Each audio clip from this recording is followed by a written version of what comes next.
Иранский ответ Израилю, несколько волн атак, сотни ракет и жесткие обещания. В игру вступил Путин. Какой сигнал отправила Москва Нетаньяху и Пезешкияну? Страны Балтии разрабатывают планы по массовой эвакуации населения. Что происходит? Россия могла ударить по своим. Дружественный огонь на фронте. Кто ответит за уничтожение истребителя? Капитуляция и ультиматумы в Украине заявляют, что уровень переговоров между Киевом и Москвой недостаточен для завершения войны. Новое требование. В Верховной Раде предлагают наказывать ТЦК за насилие. Новый законопроект. Каковы детали за так называемую бусификацию? Лукашенко создает беспилотные войска, Молдова заявляет об угрозах со стороны России, а в Казахстане подсчитали, сколько тратят денег жители страны на свои нужды. Обсудим и ваши траты. Досмотрите. Всем привет, это «Время Прядко», коротко, четко и по делу о том, о чем говорят в мире. Если вам есть что сказать, делитесь своими мыслями и отвечайте на мои вопросы в комментариях. За лайк и подписку буду особенно благодарен. Время начать. Литва, Латвия и Эстония разрабатывают планы массовой эвакуации населения. Накануне представители стран Балтии подписали исторический меморандум о создании таких планов. Заявляется, что в условиях растущей геополитической напряженности и нарастающих угроз гражданской безопасности министры внутренних дел трех стран договорились о создании единой системы реагирования на кризисы. Итого, Рига, Вильнюс и Таллин должны разработать общие сценарии эвакуации, координацию эвакуационных коридоров и пунктов на границах, а также иметь мгновенный обмен данными об инфраструктуре, ресурсах и уязвимых группах населения. Важно, чтобы были четкие алгоритмы, необходимо оперативно обмениваться информацией, чтобы обеспечить эффективное выполнение профилактических мер, подготовку и меры по смягчению последствий, а также скоординированное информирование общественности, чтобы избежать импульсивного поведения как при подготовке к кризису, так и во время него. Напомню, что западные разведки заявляют о возможной войне между Россией и НАТО в течение ближайших 4 лет. В то же время Польша обвиняет Москву в эскалации. В Варшаве заявили, что российский самолет-разведчик нарушил воздушное пространство над Балтийским морем. По тревоге были подняты британские истребители, которые вылетели для перехвата российского Ил-20. Оперативное командование вооруженных сил Польши заявляет, что самолет РФ залетел на 2 километра туда, куда не должен был. Теперь события анализируют представители НАТО. Благодаря постоянному наблюдению за воздушным пространством и тесному союзническому сотрудничеству, еще до нарушения нашей границы была поднята пара дежурных британских истребителей, базирующихся в Польше. Самолеты перехватили и идентифицировали российский самолет, который затем покинул польское воздушное пространство.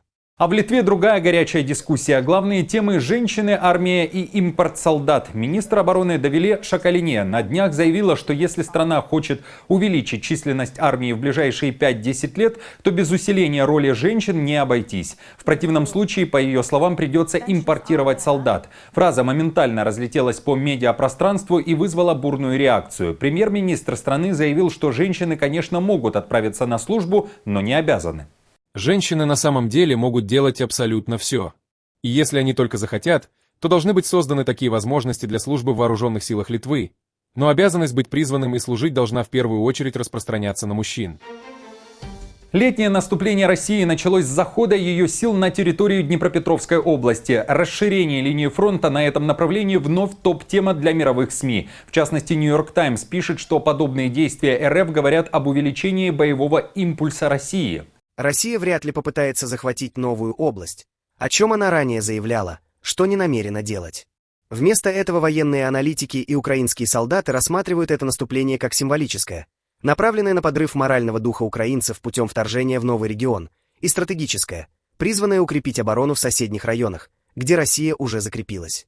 При этом издание также пишет, что все происходит на фоне переговоров, и потенциальный захват новых территорий может осложнить позицию Украины в любых переговорах по их обмену. В ВСУ тем временем опровергают и информацию Нью-Йорк Таймс, и России, и Американского института изучения войны и говорят, что россиян в Днепропетровской области нет. Проникновение врага на территорию Днепропетровской области не зафиксировано. Мы опровергаем эту информацию. Возможно, они анализируют какие-то российские источники или другие. По нашим данным, не зафиксировано, что они проникли в Днепропетровскую область. Еще одно громкое дело на фронте – вероятный friendly fire. Россия могла ударить по своим. В сети активно обсуждают потерю силами ВКС одного из истребителей. Z-военкоры пишут, что все произошло под Солидаром. Су-25 сбил другой самолет.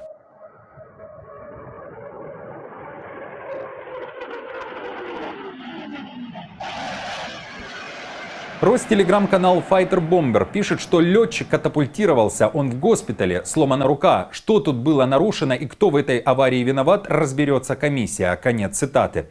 Много работы и у спецкомиссии в Украине. Накануне Координационный штаб по вопросам обращения с военнопленными заявил, что Киев забрал еще 1200 тел погибших солдат ВСУ. В СБУ заявили, что для этого использовали вагоны-рефрижераторы. Это уже второй возврат тел на этой неделе. Впервые репатриация была проведена с использованием специализированных вагонов.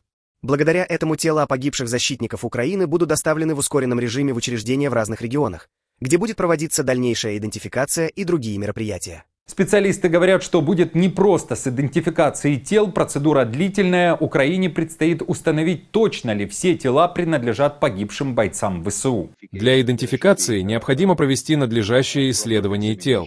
Также должен быть обмен информацией о так называемых антемортем данных. Предположим, солдат с одной стороны переходит на территорию другой стороны для участия в боевых действиях. Семья этого солдата остается в его стране. Все медицинские данные и информация, которая может помочь в идентификации, находится по другую сторону линии фронта. Поэтому важно, чтобы между сторонами было сотрудничество и обмен не только останками, но и информацией. В то же время в Киеве заявляют, что переговоров с Россией, которые приводят только к обмену пленных, недостаточно. В МИД Украины заявляют, что необходима встреча Зеленского с Путиным. Пока же, уточняет министр Сибига, Россия требует капитуляции Украины, а все пункты в меморандуме – это ультиматумы. Нам нужны такие переговоры, где принимаются решения, где решаются вопросы. Сейчас мы видим, что последний раунд встреч, который состоялся в Стамбуле, фактически свелся к обсуждению обмена. Поэтому мы заинтересованы во встрече на уровне президентов. И мы готовы к такой встрече. А дальше будем смотреть. Для нас самое главное – приближать мир. Для нас сейчас ключевым является достижение перемирия, прекращение огня. В Кремле, напомню, на этой неделе заявляли, что ждут от Украины выполнения стамбульских договоренностей. Это касалось, в частности, и возврата тел. У нас продолжаются контакты с украинцами. Такая договоренность была достигнута в ходе второго раунда переговоров в Стамбуле. И Россия всегда готова выполнять те обязательства, которые она на себя взяла. Мы по-прежнему ожидаем, что украинская сторона также последует этому принципу и выполнит договоренности, которые были достигнуты в Стамбуле. В то же время об угрозах со стороны России заговорили в Молдове. Президент Санду, которая на днях побывала в Одессе на саммите Украина, Юго-Восточная Европа и слышала заявление Зеленского о том, что Россия хочет получить под свой контроль Одессу и выйти на границы с Молдовой и Румынией, заявила, что Москва может спровоцировать кризис в Приднестровье, чтобы дестабилизировать ситуацию в Молдове перед парламентскими выборами осенью 2025 года. Вот как звучит заявление из Кишинева. Все эти годы Россия использовала жителей Приднестровья и в любой момент может спровоцировать еще больший кризис, если это будет соответствовать ее планам в Молдове. Мы можем ожидать углубления этого кризиса в ближайшие месяцы, до выборов. Ранее я рассказывал, что премьер-министр Молдовы Дорин Речен в интервью Financial Times заявил, что Россия хочет разместить 10 тысяч солдат в Приднестровье на границе с Украиной. И чтобы сделать это, Россия стремится установить в Молдове лояльное Кремлю правительство. Друзья, как считаете, зашли ли переговоры между Украиной и Россией в тупик? Напишите отзыв в комментариях, а я продолжу далее об уголовной ответственности для ТЦК. За бусификацию тюрьма. В Раде предлагают наказывать ТЦК за насилие. В Украине назревает громкий правовой поворот. В парламент подан законопроект, который вводит уголовную ответственность за неправомерные действия сотрудников территориальных центров комплектования. Автор законопроекта – депутат от партии Евросолидарность Алексей Гончаренко. Согласно законопроекту, предлагается ввести отдельную статью в Уголовный кодекс. Итак, что именно грозит военкомам?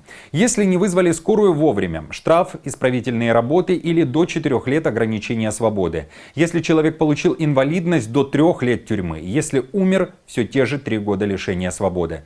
Если представители ТЦК применили силу или повредили имущество, то Гончаренко предлагает вновь исправительные работы или 2 года ограничения свободы, плюс компенсация ущерба, понижение в звании и запрет на должности. Если же во время мобилизации была угроза убийством, причинение телесных повреждений или побоев должностным лицом или военнослужащим ТЦК, то такие действия хотят наказывать ограничением свободы от 1 до 3 лет или содержанием в дисциплинарном батальоне на срок до 2 лет. Но и это не все. Если это привело к негативным последствиям и полной утрате трудоспособности, с компенсацией полного лечения пострадавшего, либо лишением свободы от 3 до 7 лет, понижением звания на 1-3 ступени и запретом занимать определенные должности до 3 лет, либо лишением звания и запретом занимать определенные должности от 3 до 5 лет. Что думаете о предложениях Гончаренко, пишите в комментариях.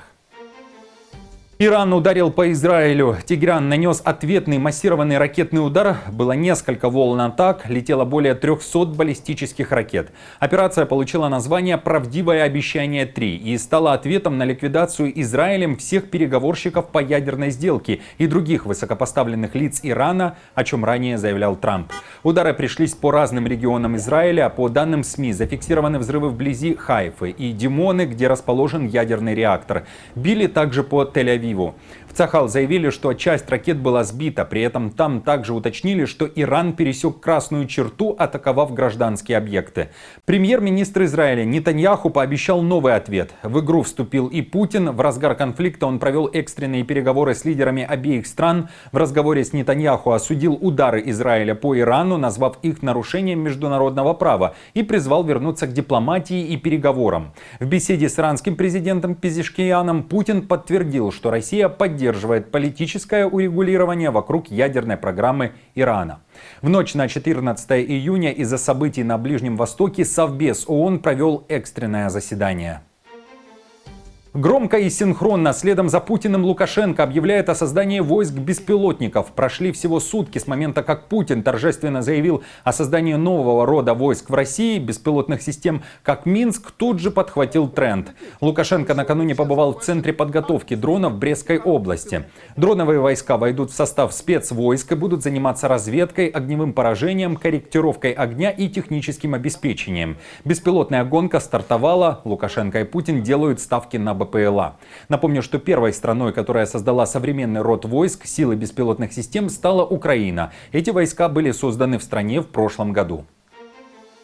Миллиарды долларов на непродовольственные товары. Именно они составляют большую часть всех трат казахстанцев за 5 месяцев этого года. Итак, жители Казахстана с января по май потратили на розничные покупки почти 8 триллионов тенге. Это практически 15,5 миллиардов долларов. Такие данные приводит Бюро национальной статистики. Итак, где же тратят больше, а где меньше? Больше всего покупок совершили логично в крупных городах. В Алматы на сумму около 5 миллиардов долларов, в Астане за аналогичный период с января по май потратили около 2 миллиардов долларов, в Шымкенте 815 миллионов. Самый низкий показатель в области Улытау – всего 86 миллионов долларов. Издание НУР-КС пишет, что в среднем на одного жителя в мае на розничную покупку товаров было потрачено примерно 162 доллара США. Опять же, самые высокие средние траты на человека в мае были в Алматы – 455 долларов, в Астане этот показатель составил примерно 286 долларов, в Шымкенте – 160. При этом самый маленький средний чек зафиксирован в Туркестанской области – всего 31 доллар на человека, что почти в 15 раз меньше, чем в Алматы. Друзья, а сколько вы тратите на человека в месяц? Каков ваш средний чек? Напишите, пожалуйста, суммы в комментариях и уточните, в какой стране вы находитесь. Сколько вам необходимо для комфортной жизни в вашем городе. Сенсация с берегов КНДР. Ким Чен Ын снова вышел на авансцену с громким заявлением и не менее громким в буквальном смысле событием. Северокорейский лидер лично присутствовал на торжественном перезапуске военного корабля, который ранее частично затонул во время спуска на воду. Государственное ТВ показало кадры с церемонии. Ким Чен Ын в сопровождении своей дочери торжественно осматривает отремонтированный эсминец водоизмещением 5000 тонн. Ранее спутниковые снимки показали, как судно завалилось на бок, вызвав бурные обсуждения в западных СМИ и гнев в Пхеньяне. Теперь Ким заявляет, никакой катастрофы не было и программа модернизации ВМС не остановлена, не отложена и не сломлена. Более того, он пообещал построить еще 2 таких же эсминца уже в следующем году. В своей речи он подчеркнул, что наращивание военно-морской мощи – это ответ на провокации США и их союзников, которые, по мнению Пхеньяна, усиливают давление на регион. Друзья, хорошего вам дня и настроения, пусть и вам все удается. Спасибо вам за комментарии и за поддержку лайком. Новости за неделю собраны в плейлист. Переходите и смотрите. До встречи.